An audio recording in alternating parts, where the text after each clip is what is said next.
네, 안녕하세요. 엘더입니다. 오늘은 한국어 교육학과에서는 무엇을 배우는지에 대해서 말해드릴게요.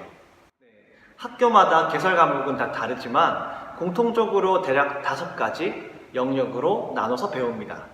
이건 대학교에서 느낌 가는 대로 나눈 게 아니고 국립국어원에서 한국어학, 일반 언어학 및 응용 언어학, 외국어로서의 한국어 교육론, 한국 문화, 한국어 교육 실습 이렇게 5가지 영역으로 나눴는데 이 5가지 영역을 참고해서 교육기관은 수업을 개설합니다.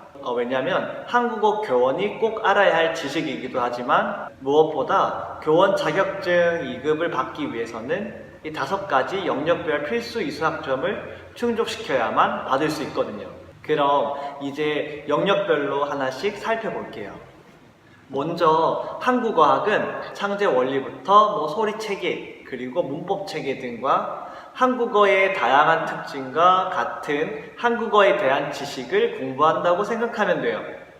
간단하게 예를 몇 가지 들자면 왜 한글의 모양은 이렇게 생겼을까? 한글 자음과 모음의 발음은 어떻게 소리가 나고 발음할 때 혀의 위치와 입 모양은 어떻게 되는가? 네, 그리고 이제 음는과 이가와 같은 조사를 사용하는 이유가 뭘까? 이와 같은 예를 들 수 있어요. 두 번째, 일반 언어학 및 응용 언어학은 말 되게 어려운데 쉽게 말하면 사람은 무엇인가와 같이 언어란 무엇인가에 대한 내용부터 언어에 대한 법칙, 언어를 통해서 어떻게 생각하고 그 생각을 표현하는지와 같은 내용을 공부해요. 그냥 언어에 대한 전반적인 내용을 배운다고 생각하면 되겠네요. 세 번째, 한국어 교수법은 이제 학습자들의 수준에 따라서 어떻게 가르쳐야 하는가, 그리고 내가 이 교수법을 선택해서 가르칠 때 장단점은 무엇인가와 같은 내용을 배웁니다. 그리고 이제 말하기, 듣기, 읽기, 쓰기를 교육할 때 실질적으로 사용할 수 있는 공부 방법에 대해서도 공부해요. 그래서 이때 교환 작성하는 법을 배우고 이제 직접 강의를 수업 시간에 시연해 보면서 연습해보는 시간도 가져요. 근데 처음 교환 작성하는 수업을 할 때는 학부 과정이다 보니까 혼자서 교환을 만들지 않고 여러 명이서 이제 각자 역할을 담당해서 하나의 교환을 만드는데 이때 정말 많은 조별 잔혹사가 일어나요. 왜냐하면 사실 사람마다 각자 가르치는 스타일이 다 다르거든요. 그래서 많이 싸우기도 하고 반대로 또 제대로 안 하기도 하고 그렇습니다. 네, 그렇습니다. 그리고 네 번째, 외국인에게 가르치는데 필요한 한국 역사, 예술, 철학 등을 공부해요. 간단하게 예를 들면 한국은 예절을 중요시해요. 그럼 예절을 왜 중요시할까요?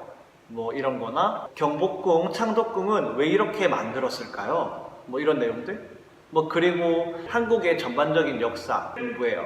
이때는 살짝 한국사 시험을 공부하는 것 같은 느낌이 들긴 하는데 저 같은 경우에는 학교에서 이를 공부할 때는 이제 한국 영화를 통해서 그 시대적 배경을 공부하고 영화가 발명되지 않았던 시대 때는 유적지나 문학 작품을 통해서 나름 재미있게 배웠습니다. 그래서 이제 제가 몇 가지 영화들을 이제 시대적 배경에 맞춰서 추천해 드릴 테니까 혹시 필요하신 분들은 참고하면 도움 될 거예요. 그리고 마지막으로 한국어 교육 실습은 그간 교환 작성과 시범 강의를 통해서 나름 갈고 닦았던 실력을 어학당 또는 실습기관에서 실제로 유학생들을 대상으로 직접 가르쳐보는 수업이에요. 근데 이게 처음 할 때는 정말 많이 부담이 되거든요. 긴장도 되고. 그래서 그 전에 실습했던 사람들에게 한번 물어봐요. 실습 어떠냐고. 그러면 일단 많은 분들이 하는 말이 실습 때 정말 많이 배웠다고. 실습이 끝나고 나서야 이제 어떻게 한국어를 가르쳐야 할지를 알 것 같다고 하시는 분들이 되게 많더라고요.